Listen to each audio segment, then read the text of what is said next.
오늘은 특별히 말씀을 전해주실 김현중 선교사님께서 오셨습니다. 원래 필리핀에서 12년간 안산 동산교회를 개척하여 섬기셨고, 또 필리핀 어린이, 또 청소년 리더십 개발을 위해서 헌신하셨습니다. 특별히 우리 교회와 연계해서 또 우리 교회도 함께 참여하는 기회도 있었는데요.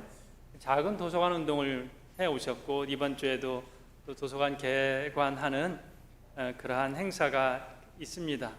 우리 교회에도 토요 찬양이 한번 오셨었고요. 또 그 교회에 섬기는 필리핀 현지 청소년들이 함께 방문한 적도 있습니다. 선교사님은 제가 작년에 캐나다에 갔을 때 또 함께 교제의 시간을 가졌었고요. 현재 이제 캐나다에서 이제 이주민을 위하여서 섬기는 그러한 사역, 이주민 선교 사역을 하시고 여전히 필리핀 청소년들을 섬기고 계십니다. 마침 모신 기회에 말씀 전하실 수 있어서 너무 감사하고요. 이 시간 선교사님 나오셔서 말씀 전하실 때 큰 은혜의 시간 되시기를 바랍니다. 흐르는 인생이라는 제목으로 말씀 전하실 텐데요. 여러분 이 시간 할렐루야로 선교사님 초청하도록 하겠습니다. 할렐루야. 네, 설교의 제목이 너무 멋지지 않습니까? 흐르는 인생. 그렇다고 제가 노래 부를 건 아니고요. 이렇게 잡아본 이유가 있습니다. 흐르는 인생이라는 제목을 잡은 이유는 우리의 인생이 예전에는 어르신들이 태어나면 자기가 태어난 그 고향을 떠나지 않고 그곳에서 오래 사는 것, 그것이 가장 큰 미덕이라고 생각을 해왔고, 그렇게 오랜 세월 동안 우리는 그 자리를 지키며 살아왔는데, 어느 순간에 보니까 우리 민족이 하와이에 가 있고 또 전 세계에 흩어져서 그렇게 움직이는 걸 보았습니다. 그런데 다만 우리나라만의 문제가 아니라 지금의 상황에서 볼 때 전 세계가 이렇게 이동한다라고 하는 의미에서 흐르는 인생이라는 제목을 잡아보았습니다. 최근 역사학, 사회학, 인류학, 선교학 등 여러 인문학에서 이동하는 인간, 어려운 말로 말하면 호모 모벤스라고 불리우는데, 이 논의에 대한 연구가 많아졌고 또한 깊어졌습니다. 그러니까 사람은 계속해서 이동한다는 겁니다. 인간은 존재한 이래로 늘 이동했으며 이동 자체는 인류 역사만큼이나 된 오래된 현상이었습니다. 역사가 시작된 이래로 오늘에 이르기까지 이동과 이주, 그리고 흩어진 결과로서의 디아스포라 경험은 인류 역사 전체의 중심부에 있는 주요 현상이었습니다. 그러니까 오늘 우리가 그 제목을 흐르는 인생이라고 잡았는데, 이거를 어려운 말로 말하면 디아스포라, 흩어지는 사람들이라고 이야기를 할 수 있습니다. 그러나 이동과 이주, 디아스포라 주제가 학계에 주된 관심사가 된 것은 주로 20세기 후반에 들어서였습니다. 이는 시대 상황과 깊은 관계가 있습니다. 제국주의와 식민주의 시대가 20세기 전반기를 지나 1950년대에 붕괴된 이후 이전과는 다른 형태의 이주와 이동의 대물결이 발생했습니다. 전후 경제 재건 과정에서 비싸지 않은 노동 인력이 필요했던 서양 중심부 국가들이 그들이 식민지로 경영하던 아프리카와 남아시아, 터키 등지에서 노동력을 수입했고, 아랍의 부유한 산유국들도 남아시아와 동남아시아에서 비숙련 노동자들을 받아들였습니다.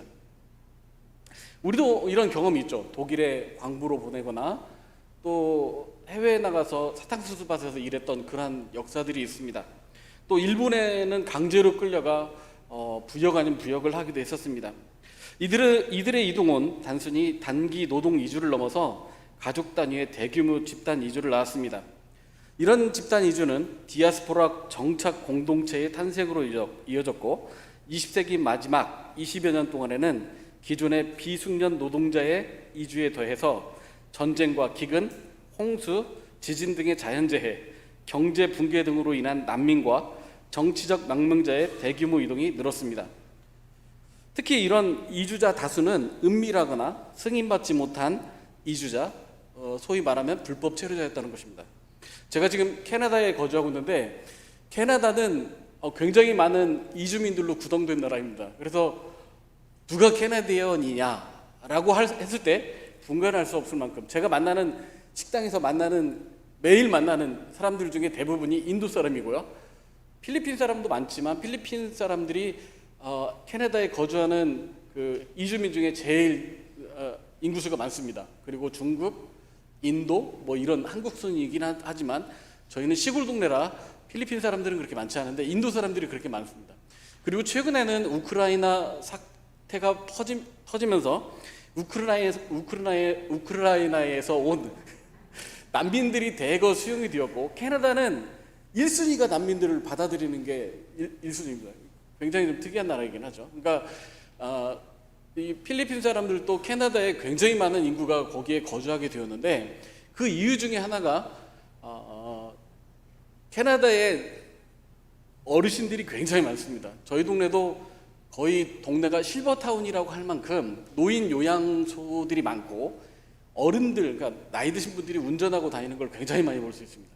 이분들이 연로해지면서 이분들을 돌볼 우리로 말하면 데이케어, 케어기버라고 하는 이런 인력들이 필요하기 시작을 했겠죠.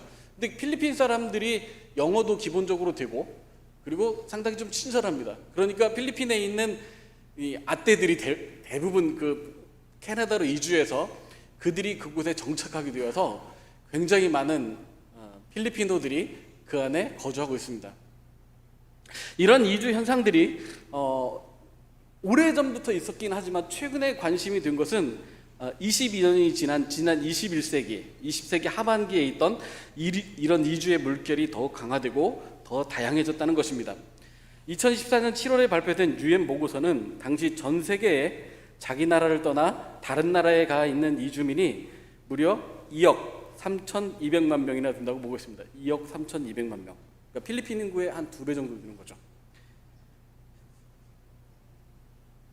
그보다 한 달 전 6월에 UN 난민기구가 발표한 통계에 따르면 전 세계의 난민, 정치적 망명자, 고의로 쫓겨난 이들의 수가 5,120만 명에 달하며 이는 제2차 세계대전 이래 가장 높은 수치였다고 합니다. 이때부터 전 세계 인구의 약 3%가 이주민으로 파악된다고 합니다. 그러니까 전 세계 인구를 이렇게 계산해 보면 2020년 3월 20일 기준 세계 인구가 약 79억이라고 한답니다. 그러면 79억의 3%면 세계 이주민 숫자는 2억 3,800만 명이 됩니다. 굉장히 많은 거죠. 이 인구가 만약 한 나라를 건설한다면 이는 세계에서 5번째로 인구가 많은 나라가 될 것입니다. 이주 문제가 학계와 정부, 언론의 관심사가 될 수밖에 없는 현실적인 이유가 바로 여기에 있습니다. 굉장히 많은 인구가 움직이고 있어요. 지금도 끊임없이 여러분 그 앱에 보면 비행기 어플이 있습니다. 트레이더, 그러니까 비행기를 추적하는 그런 앱들이 있는데 그 앱을 보면 하늘에 지금도 보이지 않는데 굉장히 많은 비행기들이 왔다 갔다 합니다. 그런데 큰 이변이 벌어졌죠. 2019년 이후에 팬데믹 사태가 벌어지고 그리고 모든 하늘이 닫혀버렸습니다. 비행기가 이동이 멈춰버린 거죠. 그렇게 많은 이주민을 받던 캐나다도 이주민들을 받지 않고 걸어잠그기 시작했습니다. 마치 우리는 하나님께서 심판하시던 그 세상, 요한계시록을 보면 심판의 재앙이 계속 이어지다 갑자기 하늘이 고요해지고 아무런 소리도 들리지 않는 그때 마치 그와 같았던 것 같아요. 그러니까 하늘의 비행기가 멈춰버리고 사람들의 이동이 멈춰버린 그 시간, 우리는 도대체 하나님의 뜻이 무엇인지 조용히 기도하기 시작을 했고 왜 이런 현상이 벌어졌을까? 학자들마다 여러 가지 의견을 내놓았습니다. 그리고 다시 이제 엔데믹 상태로 들어오면서 비행기가 다시 움직이기 시작을 합니다. 세계 곳곳에 있는 사람들이 들어오기 시작합니다. 한국 사람들도 굉장히 많이 한국을 떠나고 있습니다. 왜 그런지는 모르겠지만 한국을 떠나 다양한 나라로 이주해서 이렇게 살게 되어 있습니다. 세계 인구의 3%가 이주민으로 파악이 된다면 이제는 그 많은 인구가 이동하는 그 이유와 그 원인과 그 문제에 대해서 점점 관심을 가질 수밖에 없다는 것입니다. 기독교 역사와 선교에서도 이주와 디아스포라는 예외적인 현상이 아니라 오히려 일상이었습니다. 우리가 잘 아는 구약 성경에서도 하나님은 맨 처음에 에덴 동산을 만드시고 그곳에 사람을 두시고 살라고 말씀하셨습니다. 그러나 사람들은 그 하나님의 말씀에 불순종하고 그 결과 타락으로 인해서 어떻게 됩니까? 에덴 동산에서 쫓겨나게 되었죠. 그리고 노예 홍수 이후에 다시 세상이 멸망당하고 한 가족만 남았어요. 뭐였죠? 그리고 나서 바벨탑 사건이 일어납니다. 그 흩어졌던 사람들이 다시 하나로 뭉치고 탑을 쌓아서 우리의 이름을 하늘 꼭대기까지 올리게 하자라고 그들이 결심을 하게 되죠. 하나님은 그들을 또 흩으셨습니다. 그러니까 성경의 이야기의 패턴을 보면 흩으시고 모으시고 흩으시고 모으시고 이런 일들이 계속 반복되고 있는 것입니다. 그러니까 마지막 요한계시록에는 어떻게 될까요? 흩어졌던 백성들을 다시 불러 모아 하나님이 그들의 성전이 되고 하나님은 그들의 하나님이 되고 더 이상 해도 필요 없고 달도 필요 없는 하나님 자체가 우리의 해가 되시고 빛이 되시는 그런 일이 벌어집니다. 그러니까 성경의 이야기를 요약하자면 흩어짐과 모으심이라고 할 수 있습니다. 이런 이야기는 성경 곳곳에서 드러나게 됩니다. 자, 오늘 우리가 읽은 본문에도 이주의 문제가 등장을 합니다.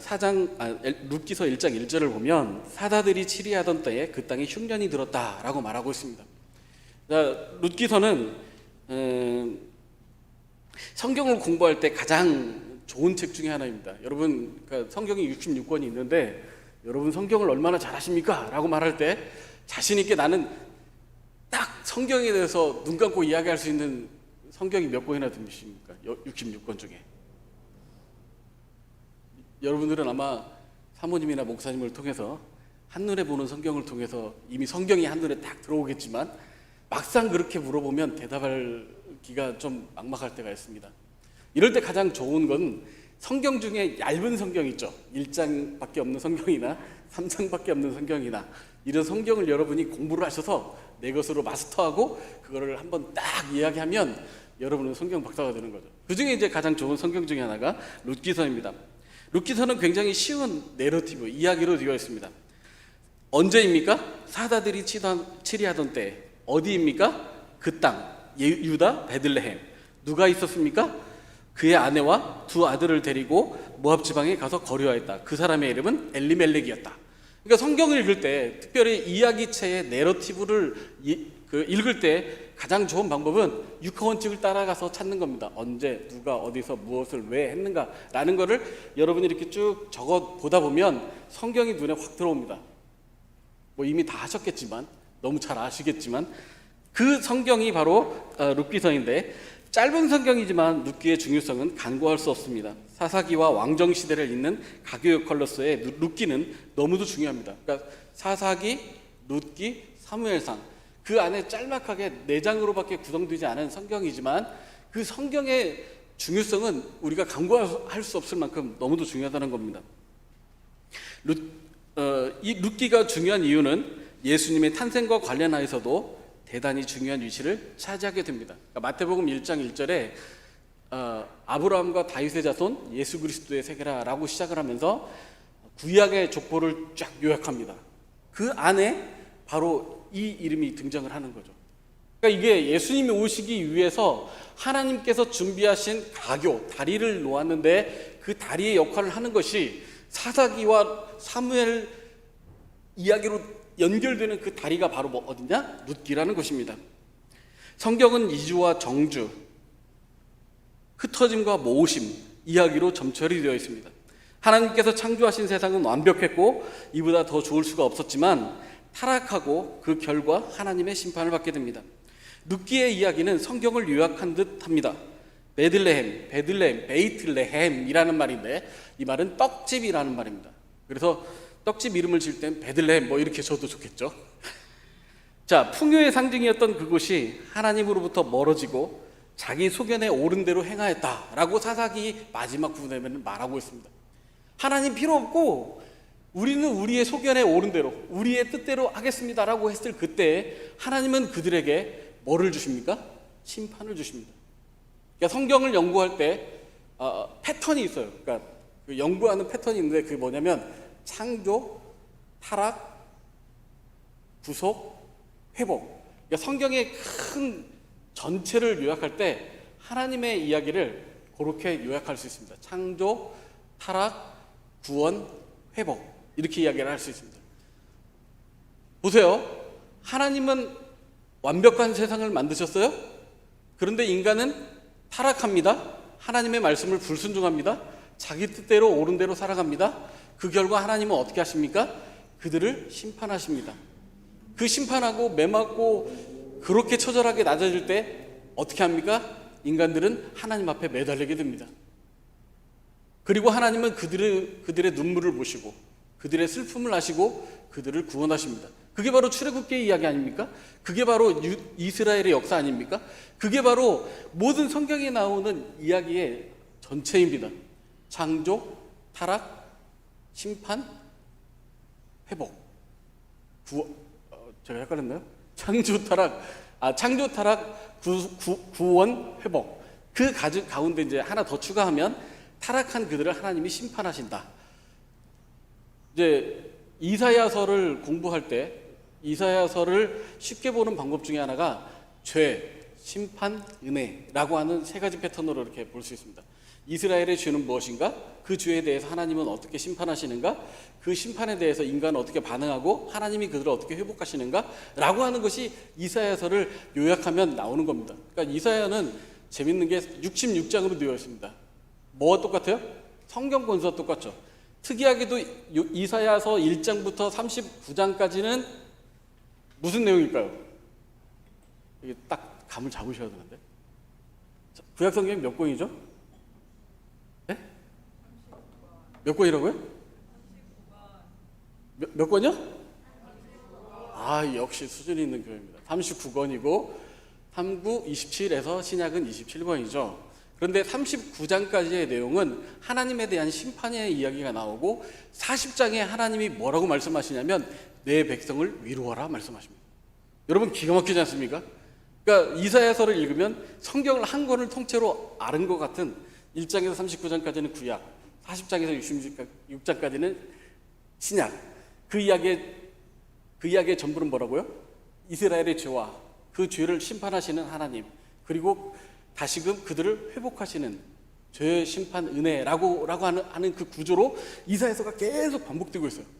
연구하다 보면 굉장히 재밌습니다. 그러니까 이런 패턴들을 여러분들이 이미 한눈에 보는 성경을 통해서 성경을 통해서 잘 아셨겠지만 그렇게 성경을 보기 시작하면 예전에는 보지 못했던 그런 성경의 이야기들이 자기 것으로 되고 자기가 스스로 다른 사람들에게 이야기할 수 있는 그런 수준에까지 이르게 된다는 것입니다. 창조, 타락, 심판, 구원, 회복의 과정이 반복되는데 그 과정에서 하나님은 흩으심과 모으심의 이야기로 그 이야기를 계속 반복해 나가신다는 겁니다. 지금도 자신의 모국을 떠나 타국으로 이주하는 삶은 쉽지 않지만 그 옛날 비행기도 없던 시절에 가족과 함께 이주를 하는 삶은 대단한 모험이었을 것입니다. 지금이야 뭐 비행기를 타고 가니까 우리가 예를 들어서 캐나다를 간다 할지라도 캐나다를 갈 때 뭐 일본을 밟고 러시아를 밟고 저 북극을 넘어서 이렇게 가지 않잖아요. 비행기에 타 있으면 짠하고 어디에 도착을 합니까? 토론토 공항에 도착해요. 그러나 예전에는 비행기가 없던 그 시절에는 모든 땅을 밟고 지나가야만 해요. 그 얘기는 뭐냐? 그 땅을 지나갈 때마다 싸움을 하거나 아니면 어떻게 해서든 그곳을 피해서 빨리 지나가야만 자기가 원하는 목적지에 갈 수 있단 말이에요. 그러니까 이 여행은 거의 모든 목숨을 내어놓고 가는 것과 똑같았습니다. 그러니까 오늘날에 이주하는 것과 그 옛날에 이주를 했던 것과는 사뭇 다릅니다. 그럼에도 불구하고 오늘 성경 룻기 1장에 무슨 일이 벌어졌습니까? 사자들이 치리하던 땅에 흉년이 들었습니다. 이 흉년이 들었다는 그 이야기, 그것은 우리에게 무엇을 말해주는가? 하나님을 떠난 백성, 자기 소견에 옳은 대로 행하였던 그들에게 하나님은 무슨 심판을 내리십니까? 흉년의 심판을 내리십니다. 생각해보면 하나님이 약속하신 땅에도 기근이 일어난다는 사실입니다. 하나님이 약속의 땅을 말씀해 주셨습니다. 하나님의 백성이 그토록 오매불망 기다리며 요단강을 건너서 도착한 가나안 그 땅. 이제 그곳에 도착하면 파라다이스가 열리고 그냥 늘 놀면서 노래 부르며 나는 열매만 따먹겠지라고 생각을 했지만 천만의 말씀. 약속의 땅에도 기근은 찾아옵니다. 하나님의 사람에게도 시련이 찾아옵니다. 예수를 열심히 믿고 내가 은혜를 충만히 받아서 집에 돌아가면 모든 사람들이 나를 반겨줄 것 같지만 설거지도 안 하고 어디 갔다 왔어? 라고 구박하는 남편의 이야기부터 엄마 왜 이렇게 늦었어요? 라고 하는 자식들의 그 외치는 소리가 우리 귀에 들릴 것입니다. 하나님 저에게 왜 이런 시련을 주십니까? 라고 말할지 모릅니다. 약속의 땅에도 기근은 찾아옵니다. 예수를 열심히 믿어도 목사인 저라도 아니면 장로님이신 분이라도 권사님이신 분이라도 내가 예수를 이렇게 열심히 믿으니 하나님은 나에게 더 이상 시련은 주시지 않고 앞으로 평탄대로만 있을 거야, 형통할 거야 라고 말하지만 그렇지 않다는 것입니다. 물론 그런 수도 있지만 오늘 성경에서는 사자들이 치리하던 그 땅에 흉년이 찾아왔다고 말합니다. 하나님의 심판의 결과였죠. 자기소견에 옳은 대로 행하였던 그곳에, 풍요의 상징이었던 그곳에 흉년이 찾아왔고 그곳은 더 이상 사람이 살 수 없는 곳이 되어버렸습니다. 그래서 그들은 어떤 선택을 합니까? 자신의 살고 있던 고향을 떠나서 어디로 향합니까? 먹을 것이 있는 그곳을 향해 떠나가는 것입니다. 이거는 오늘 여기 룻기에 나타난 엘리멜렉뿐만 아니라 아브라함이 그러했고 이삭이 그러했고 그리고 심지어는 형제를 인신매매처럼 팔아버렸던 그 야곱의 슬픈 이야기, 그리고 요셉의 슬픈 이야기 속에도 바로 이러한 떠남과 다른 나라에서 거주하게 되고 그 안에 종살이를 하게 되는 그런 이야기가 오늘 계속해서 반복된다는 것입니다. 오랜 역사와 함께 이주자의 삶을 살아왔던 인류를 20세기에 들어와서 본격적인 관심을 갖게 됩니다. 왜 사람들은 이주하게 되었을까요? 다양한 이유들이 존재합니다. 전쟁, 기근, 취업, 더 나은 삶, 더 나은 교육, 더 나은 환경으로 이주하게 되기도 합니다. 여러분은 어떤 이유로 이주를 결심하셨고 지금은 그 목적을 이루셨습니까? 여러분은 어떻게 여기에 오게 되셨습니까? 생각해보면 제가 필리핀에 오게 된 거는 착각이었습니다. 여러분도 혹시 그럴 저 비슷한 상황이 많을지도 모르는데 필리핀을 여행객으로서 오면 이보다 더 좋은 나라가 없어요. 물가 싸고 얼굴에 미소 가득한 우리 이쁜 아떼들이 항상 웃어주고, 왜 이렇게 친절합니까? 사람들은 그것에 현혹되어서 필리핀에 살면 천국이겠거니. 제가 이제 아내한테 그랬습니다. 당신 손에 물 안 묻히고 살게 해주겠어. 그래서 필리핀으로 데리고 왔는데 집에 헬퍼를 두니 일을 해서 우리의 가정일을 돌봐주는 건 좋은데 그 헬퍼를 신경 쓰는 그 일이 너무 힘들어서 오히려 그냥 안 왔으면 좋겠다라고 생각할 때 많죠. 집에 물건이 없어집니다. 쌀이 없어집니다. 심지어는 남편의 속옷이 없어졌다고 그래요. 왜 속옷이 없어졌나 하고 찾아보니까 아떼 베개 밑에 남편 속옷이 있는 거예요. 야, 너 왜 이 속옷을 가져갔냐 그랬더니 이 속옷을 베개 밑에 끼고 있으면 복이 들어온다나요? 참 별의별 일을 다 겪습니다. 우리가 생각했던 그 필리핀과 실제 이주해서 이곳에서 살면서 겪는 그 필리핀은 또 다른 차원의 문제입니다. 그렇죠? 여러분, 그 필리핀에서 겪었던 그러한 수많은 이야기들을 쓰면 뭐 책으로 몇 권 나올 것 같죠. 굉장히 많은 인내를 쌓고 살아가는 곳이 바로 필리핀인 것 같기도 합니다. 혹시 필리핀 분도 계시나요? 저희 가정도 어느 순간 정든 조국을 떠나 필리핀에 와 있었고 지금은 캐나다로 이주해서 살고 있습니다. 캐나다로 이주하게 된 이유는 이제 너 왜 캐나다 갔냐 그러면 제가 여러 가지 변명의 이유를 말하면서 뭐 이것저것 얘기를 했는데 지난주 예배를 하면서 갑자기 필리핀 갈 준비를 하면서 문득 하나님께서 제 뒤통수를 한 대 치는 겁니다. 착각하지 마. 교만 떨지 마. 네가 필리핀을 떠나 캐나다로 오게 된 건 필리핀이 그렇게 싫어서잖아 라고 말씀하시는 겁니다. 여러분 군대 다녀오신 분 있으시죠? 군대를 제대하고 나면 내가 그쪽을 향해서 오줌도 안 눈다 이런 이야기를 합니다.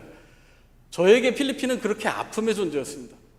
제가 2019년 필리핀을 떠날 때 솔직한 마음이에요. 제 솔직한 마음. 저는 아이들을 그 어린이 사역을 시작을 했고 그 유치원에서부터 그 아이들을 길러서 어른이 되게 하면 이 아이들이 더 빨리 교회를 성장시킬 수 있을 거다. 그래서 어른들은 오지도 못하게 하고 어린이 예배만 했어요. 그들을 양육시키는 걸 열심히 했습니다.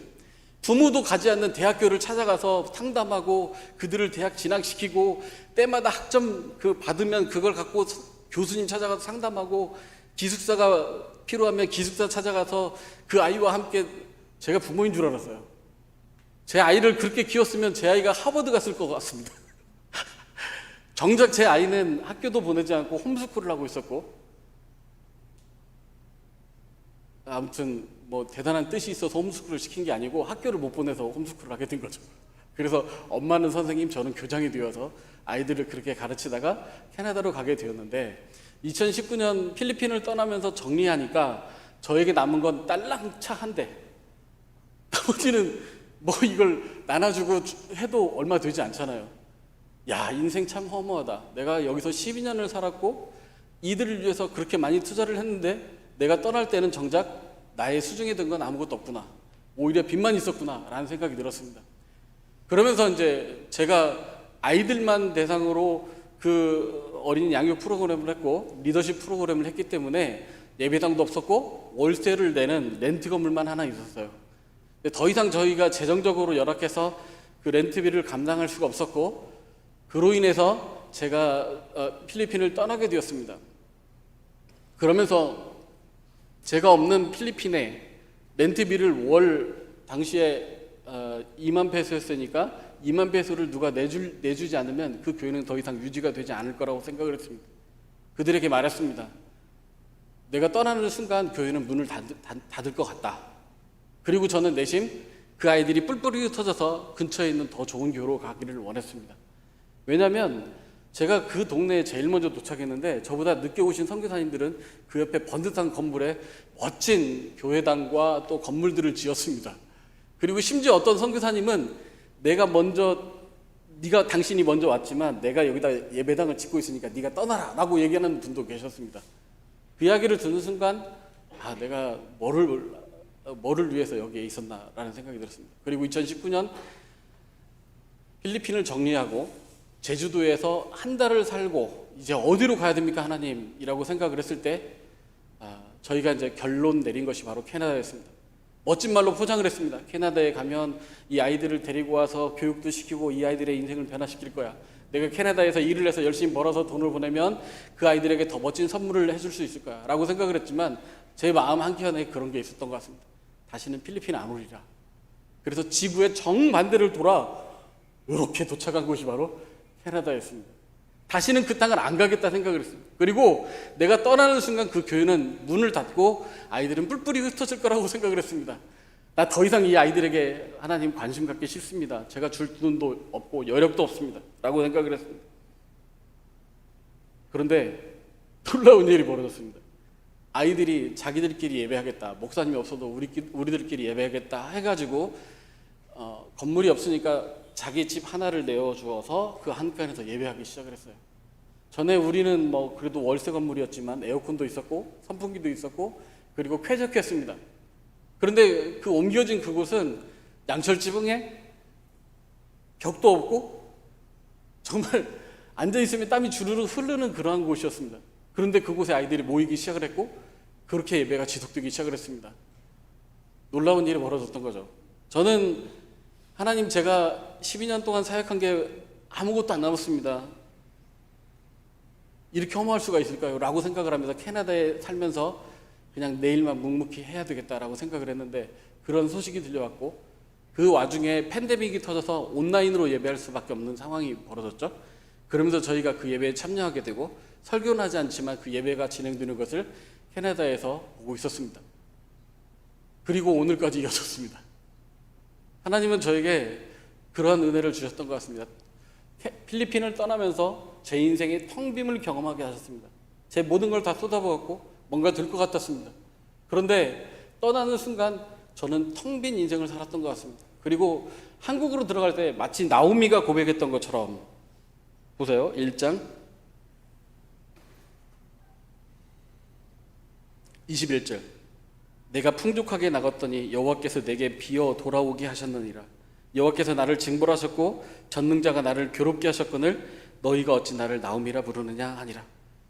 그러니까 그들이 이제 쫄딱 망했죠. 남편도 죽고 자식도 죽고 남은 거는 나오미와 룻밖에 없었습니다.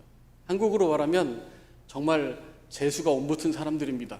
얼마나 악랄하면 남편은 자식 다 죽이고 니네 혼자만 살았느냐라고 하면서 놀림받기에 딱 좋을 그런 형편이었습니다. 나오미가 자신의 이름을 나오미라 부르지 말합니다. 나의 이름이 기쁨인데 기쁨이라 부르지 말고 나의 이름을 마라라고 부르라고 합니다. 쓰디쓴 인생이라고 말하라고 합니다. 왜요? 다 잃어버렸어요. 생명을 얻으려고 떠났던 그 땅에서 자신의 생명 하나만 빼고 나머지는 다 잃어버린 거예요. 며느리마저도 내 곁을 떠나라고 말하지만 룻은 그와 함께 있었고 그렇게 룻과 함께 터덜터덜 텅 빈 인생을 안고 다시 고국의 땅을 밟았습니다. 나오미는 남편도 잃고 아들도 잃고 홀로 남겨졌습니다. 가난을 해결하기 위해 가장과 두 아들이 나름대로 선택을 했지만 아무 도움도 주지 못했습니다. 생명을 얻으려고 건너온 땅에서 오히려 생명을 잃었고 이제 나오미 홀로 남겨져 있습니다. 이것이 이들 가정이 베들레헴으로 떠나 모압으로 온 결과였습니다. 무언가를 얻기 위해서 살아남기 위해서 발버둥을 쳤지만 그의 인생은 어떻게 되었다고요? 텅 빈 인생이 되었습니다. 그래서 룻기서를 요약하면 텅빔 그리고 채움이라고 하는 이 네 글자의 단어로 요약할 수 있습니다. 두 단어로 요약할 수 있습니다. 텅빔과 채움. 우리의 인생이 바로 이와 같은 것 같습니다. 나오미와 같은 인생입니다. 무언가 얻으려고 열심히 우리는 달려가고 또 달려가고 있습니다. 자신의 살던 고국을 떠나서 어느 순간에 보니까 다른 나라에 와 있어요. 그곳에서 우리는 무엇을 얻으려고 이렇게 발버둥을 쳤습니까? 그리고 그 얻기 위해서 노력했던 그것을 지금 우리는 얻고 있었습니까? 나오미와 같은 인생은 아닙니까? 다 잃어버리고 텅 빈 그 인생 앞에 땅바닥에 홀로 울고 있는 그런 모습은 아닙니까? 고향으로 돌아갈 때 뭔가 선물 한가득 내가 돌아왔어. 금이 환영하고 현수막 붙어있는 그곳으로 돌아가길 원했지만 나의 인생은 아무것도 없는 빈털털이 정말 얼굴조차 들을 수 없는 나옴이라 부르지 마. 기쁨이라 부르지 마. 내 인생에 더 이상 기쁨은 없어. 내 인생은 정말 쓰디쓴 정말 그러한 아픔밖에 남지 않았어 라고 고백하는 그 인생이 우리의 인생 아닙니까? 제가 캐나다에 들어갔을 때 한국으로 돌아갔을 때 필리핀을 철수하고 돌아갔을 때 꼭 나오미와 같은 그런 심정이었던 것 같아요. 그래서 스스로 위로했던 것 같습니다. 내가 필리핀을 떠난 이유는 캐나다로 갔던 이유는 막 보장을 했지만 결국 하나님께서 저에게 뒤통수를 한 대 치시면서 하시는 말씀은 그만 떨지 말라는 것이었습니다. 너의 인생, 네가 뭔가를 하려고 열심히 노력했지만 네 인생은 텅 빈 인생이 될 수밖에 없어 라고 말하는 겁니다. 그리고 그 자리에서 정말 처절하게 하나님 앞에 다시 한번 매달리는 순간이 찾아오게 되는 거죠. 필리핀에서 필리핀보다 따갈로그를 잘하시는 그 언어를 연구하셨던 선교사님을 압니다. 이분이 UP에서 교수님을 하셨어요. 그러니까 따갈로그어를 필리핀어보다 유창하지는 않지만 그러니까 문법에 맞게 정확하게 잘 하셨어요. 그러니까 필리핀어가 말하는 따갈로그를 듣고 그거를 교정하실 정도로 UP의 교수님을 하셨던 분이에요. UP에서 교수를 하실 정도로 석학이셨던 그분이 은퇴하시고 지금은 뉴욕에서 거주하시며 시간이 날 때마다 공원에 앉아서 필리핀어들을 만나고, 왜냐하면 뭐 일생을 거의 뭐 필리핀에 살았고 UP에서 대학교 교수님으로 하셨기 때문에 그분이 이제 공원에 앉아 있는 필리핀어들, 그러니까 미국에 살고 있는 필리핀어들을 필암이라고 부릅니다. 그러니까 필리핀어, 우리로 말하면 뭐죠? 재미교포 이렇게 부르는 것처럼 필리핀에 살고 있는 아메리카노 이렇게 부르는 거죠. 그러니까 옆에서 분명히 자기들끼리 따갈로그로 따갈따갈 얘기하고 있으니까 이분이 보시기에는 필리핀어라고 생각을 해서 따갈로그로 질문했어요. 당신 필리핀어냐? 필리핀에서 왔냐? 그랬더니 No, I'm American 뭐 이렇게 얘기를 한다는 거예요. 왜 그랬을까? 분명히 너 방금 따갈로그로 얘기했잖아. No, I'm American 이렇게 얘기를 한다는 거예요. 굉장히 많은 사람들이 필리핀을 떠나 해외에 거주합니다. 오늘 제가 여기로 올 때 택시를 타고 왔는데 택시 아저씨가 해외에서 일한 경험이 굉장히 많대요. 근데 시간이 몇 시까지 해도 됩니까? 네. 또 밥 늦게 먹는다고 또 주방에서 일하시는 분들 짜증 내실까 봐. 필리핀에서 이제 그 해외 노동자로 OFW로 일을 했던 분인데 이분이 미국 플로리다에서 막 일을 했답니다. 플로리다의 멋진 광경, 막 거기에서 막 굴착기로 열심히 일을 해갖고 돈을 벌어갖고 거기에서 뭐 300만 페소를 벌었다나 어쨌다나. 그런데 그 중에 150만 페소를 보냈는데 아내가 그걸 다 써버렸대요. 그리고 시간이 나면 댄스홀에 가서 댄스를 추고 그리고 다른 남자를 만나서 결혼을 했대요. 그래서 돌아와 봤더니 자기가 보냈던 돈은 아무것도 없고 아내는 어디로 가버리고 텅 빈 혼자의 인생을 맛보게 된 거죠. 그런데 재밌는 거는 그 아내가 그러더니 병에 걸렸다는 거예요.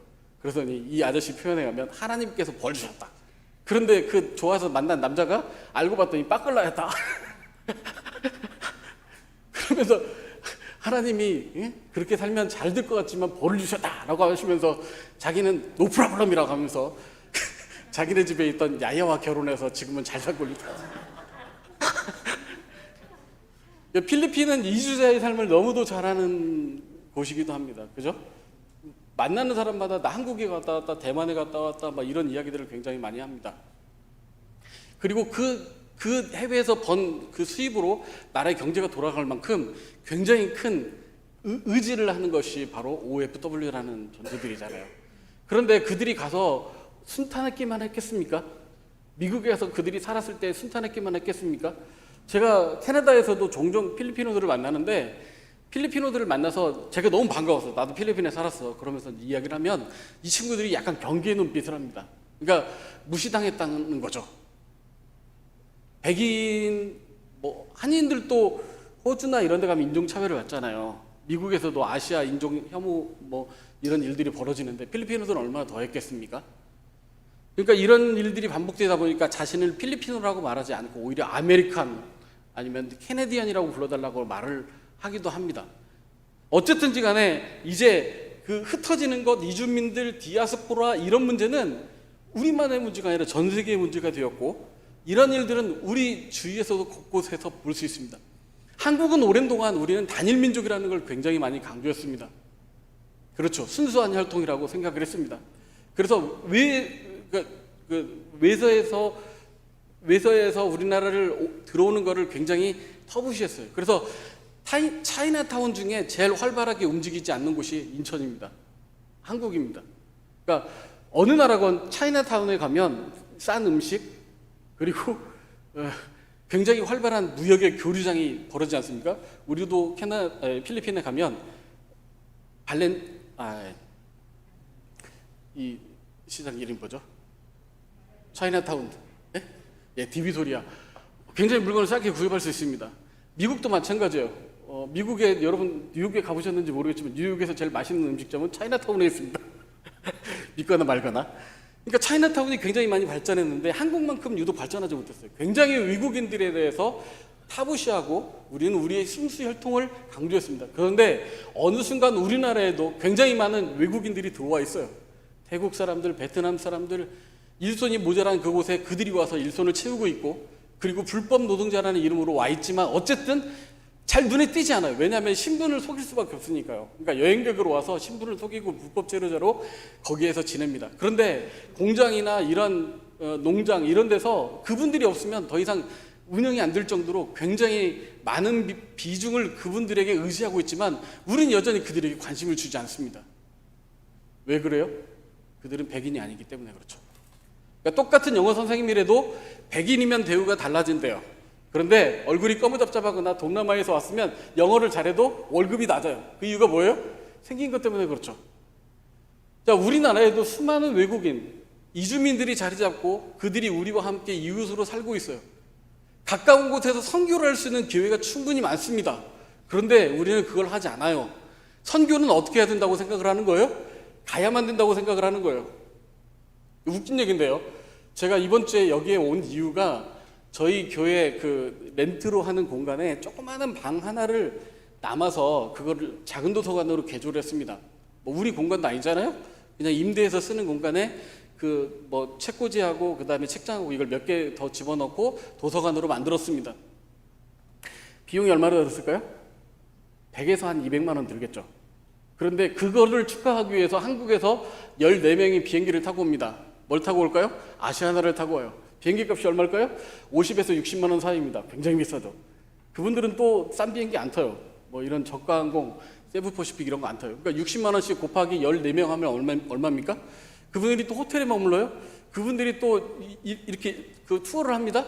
쓰는 비용이 2천만 원이에요. 그러니까 200만 원짜리 행사를 하기 위해서 2천만 원을 들여서 오는 거예요. 안 오고 2천만 원을 주면 그 똑같은 도서관을 10개를 만들 수 있는데 우리는 어떻게 해야 돼요? 내가 가야 돼요. 봐야 돼요. 그리고 확인해야 그 다음에 선교를 하기 시작하는 겁니다. 오늘 우리의 한계가 바로 여기 있는 거죠. 그러니까 이주민에 대한 관심이 왜 높아지고 있어요?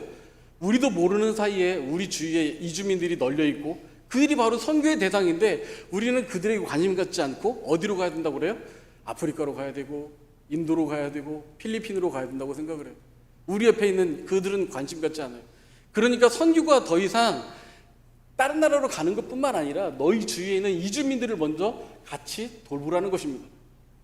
필리핀도 마찬가지죠. 굉장히 많은 외국인들이 여기에 살고 있어요. 그러니까 필리핀에 왔을 때 필리핀 사람만 본다는 건 천만의 착각입니다. 중국 사람도 굉장히 많죠. 일본 사람도 많아요. 일본 사람들은 잘 눈에 띄지 않지만 많습니다. 그래서 이제 선교의 방향이 바뀌어야 된다는 겁니다. 이런 말이 있습니다. 일본 사람은 이주한 그곳에서 자동차 회사를 차린답니다. 그러니까 유명한 자동차 메이커들은 다 일본 차잖아요. 그죠? 도요타, 혼다. 중국 사람은 이주한 그곳에서 식당을 차린답니다. 맛있는 음식은 다 어디에 있어요? 차이나타운에 있습니다. 한국 사람이 이주한 그곳에서 교회를 세웠다고 합니다. 일본 사람들이 자동차 회사를 세우고 중국 사람들이 중국집을 차릴 때 우리는 가는 곳곳마다 교회를 세우고 그 안에서 한인 공동체를 이루고 함께 예배하기 시작을 했습니다. 이 놀라운 일 아닙니까? 물론 뭐 중국 사람들은 교회가 없냐? 아니, 있죠. 그냥 우스갯소리를 하는 얘기인데 그만큼 우리의 열정은 교회를 세우고 그 교회 안에서 신앙으로 똘똘 뭉쳐서 함께 신앙을 이어가기 위해서 노력을 했다는 것입니다. 얼마나 외롭습니까? 낯선 곳에 왔습니다. 만나는 사람들은 다 따갈거립니다. 말할 곳도 없습니다. 뭐 하나 사는데도 눈치 보입니다. 그런데 이곳에만 오면 정말 천국 같아요. 그죠? 한국 사람들이 이렇게 많이 언제 볼 수 있습니까? 이곳에서 우리는 다시 우리가 한 민족, 한 공동체임을 깨닫고 함께 예배하면서 우리의 정체성을 깨닫고 해야 될 일을 발견하게 됩니다. 선교의 방향도 이 굉장히 중요한 한인 디아스포라, 그러니까 흩어져 있는 한인 교회들이 세계 곳곳에 세워져 있습니다. 선교사들은 혼자 가서 그 일을 감당하지만 교회는 그곳에 많은 성도들이 있어요. 그분들은 현지를 너무도 잘 알아요. 인력도 충분하죠. 재정도 충분하죠. 현지를 너무 잘하니까 한국에서 굳이 여기로 오지 않아도 이분들이 가서 선교하면 훨씬 더 빠르고 효과적으로 할 수 있습니다. 그런데도 불구하고 여전히 한국 교회는 이것을 외면하고 있습니다. 이제는 윈윈 해야 할 때입니다. 한인교회가 중심이 되어서 선교사님들과 네트워크를 맺어서 이 선교를 감당할 때 선교도 배가가 되고 한인교회도 그 중심의 축에서 어머니와 같이 역할을 할 것입니다. 별로 반응이 없나요? 네, 이 일이 앞으로 이주민에 대한 관심과 함께 물밀듯이 일어날 거라고 생각되어집니다. 그래서 한인교회가 더욱더 중심 기지가 되어서 선교의 현장이 되어서 선교사님들을 돕고 선교 현장들을 돕는 그 일들을 감당해 나가리라고 생각을 합니다. 이게 하나님이 주신 우리에게 주신 복이라고 생각을 해요. 일본 사람들이 자동차 회사를 만들고 중국 사람이 식당을 만들 때 우리는 한인 공동체를 만들고 교회를 세워서 그 공동체 안에서 그들을 흩어지지 않게 신앙으로 묶고 그들을 세우는 일을 감당해 나갔습니다.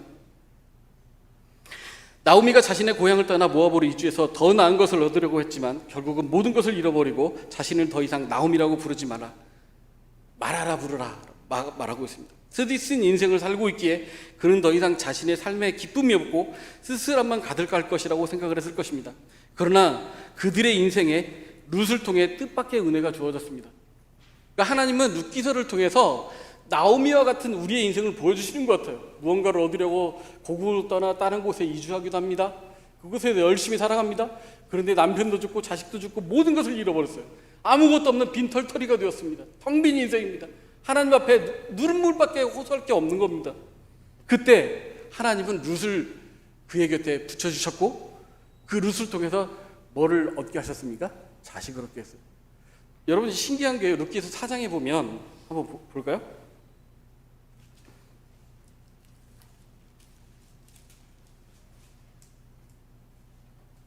자, 룻기서 4장입니다. 16절입니다. 나오미가 아이를 받아 품에 품고 그의 애육자가 되니 그의 이웃 여인들이 그에게 이름을 주되 나오미에게 아들이 태어났다 하여 여러분 아들이 누구에게서 났어요? 아 이게 갑자기 헷갈리시나요? 룻이 낳았어요? 나오미가 낳았어요? 룻이 낳았죠. 그런데 성경은 뭐라고 말하고 있습니까? 나오미에게 아들이 태어났다 하여 그 이름을 오벳이라 하였는데 라고 말하고 있습니다. 룻이 낳은 아들인데 성경은 뭐라고 말합니까? 나오미가 아들을 낳았다고 합니다. 이 얘기는 바꿔 말하면 룻기서의 전체적인 스토리의 주인공은 누구냐? 나오미라는 겁니다. 텅 빈 인생 나오미에게 룻이 아들을 낳아줬는데 그 아들은 누구의 아들이라고요? 나오미의 아들이라는 거예요. 우리의 텅 빈 인생 가운데 하나님이 우리를 채워주시는데 예수님을 보내주셔서 룻을 보내주셔서 우리의 인생을 채우시는데 그것이 곧 누구 거라고요? 내 거라고 말씀하십니다. 오늘 우리에게 룻이 필요합니다. 나오미에게 룻이 있었듯이 우리의 인생에 룻이 필요합니다. 텅 빈 인생 가운데 아무것도 소망이 없는 우리의 처절한 삶 가운데 룻을 통해서 그 아들을 주셨던 것처럼 하나님이 오늘 우리에게 룻을 주시기를 원합니다 라고 기도했으면 좋겠습니다. 우리의 인생이 나오미와 같습니다. 무엇을 얻으려고 열심히 노력했지만 발버둥을 쳤지만 돌아보니 내 주머니에 남아있는 것 모든 것 다 잃어버리고 아무것도 없습니다. 하나님, 제가 이제 어떻게 살아야 될까요? 나오미의 인생이 아니라 마라의 인생입니다. 하나님, 제가 어떻게 할까요? 라고 처절하게 하나님 앞에 무릎 꿇을 때 하나님은 룻을 통해서 예수님을 보내주셨고 그 예수님을 잇는 가문에 이 룻이 등장을 하게 되는 것입니다. 그 은혜가 오늘 우리 삶에 있었으면 좋겠습니다. 하나님, 우리에게 룻이 필요합니다. 하나님, 우리에게 헤세드가 필요합니다. 우리 인생 내 주먹으로 내 열심으로 무언가를 하려고 했지만 저에게 남은 것은 텅 빈 인생뿐입니다. 나오미와 같은 나의 인생에 하나님 룻을 통해서 제 인생을 채워주시옵소서. 인생은 흐릅니다. 흘러가는 겁니다. 내가 어디로 갈지 나도 모릅니다. 제가 캐나다에 있지만 또 어디로 갈지 모르겠어요. 우리의 인생 내 마음대로 할 수 없는 것 같아요. 그런데 하나님, 분명 중요한 것은 제 인생에 룻이 필요하다는 겁니다. 제 인생에 예수님이 필요하다는 것입니다. 그분이 없으면, 룻이 없으면, 예수님이 없으면, 하나님이 없으면 저는 아무것도 아닙니다라고 고백할 때 하나님은 여러분에게 헤세드의 은혜를 주실 것입니다. 그리고 여러분의 인생이 텅 빈 인생에서 채움의 인생으로, 그리고 여러분이 또 다른 사람의 나오미와 같은 인생에 룻이 되어 주셔서 여러분의 한인교회가 주위에 있는 텅 빈 인생 나오미에게 룻과 같은 존재가 되어서 그대의 인생이 채움받는 놀라운 일이 벌어져서 주위 사람들이 그렇게 이야기를 할 겁니다. 룻을 통하여 나오미가 복을 받았다. 한인교회, 마닐라 한인감리교회를 통해서 이 피블구스 지역이 복을 받았다 라고 하는 소리가 퍼진다면 이보다 더 좋은 소식이 어디 있겠습니까?